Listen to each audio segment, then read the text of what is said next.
Tre i colori utilizzati: l'azzurro del mare, il giallo del sole e il verde della natura. Il viso di una figura femminile dai capelli lunghi e dal sorriso gentile. Alla sua sinistra tre fiori, tanti quante le stelle nello stemma istituzionale del comune, e l'elegante scritta Santa Margherita Ligure. La cittadina del Tigullio occidentale proietta così nel futuro una delle immagini più iconiche, famose ed eleganti della sua storia turistica: la ragazza immortalata a spargere fiori con la cittadina sullo sfondo, e lo fa dando vita ad una nuova veste grafica, al manifesto. Abbiamo cercato di rispettare la tradizione cittadina, quindi la famosa ragazza che lanciava i fiori sul golfo della città, e quell'immagine trasferirla in una proiezione futura, cioè guardare al futuro attraverso di lei.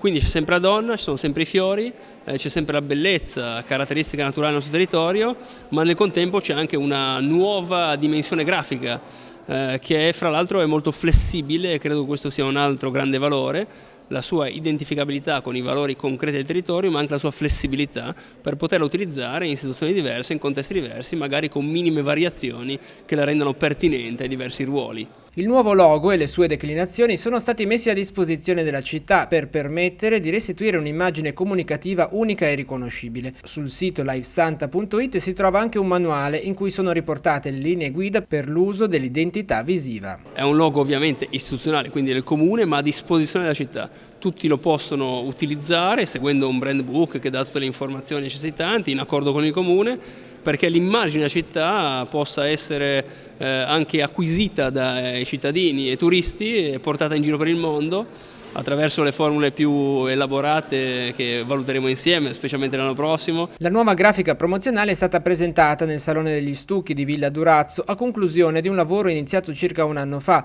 frutto del tavolo di concertazione sull'imposta di soggiorno che coinvolge Comune, Camera di Commercio di Genova, il gruppo albergatori Santa Margherita Ligure Portofino e l'UGAL Federalberghi. È stato un lavoro, devo dire, di passione, perché ci sono stati veramente tanti incontri proprio sulla passione di riuscire ad arrivare alla fine con qualche cosa che era una roba che tu prendevi dal cuore ma anche dallo stomaco.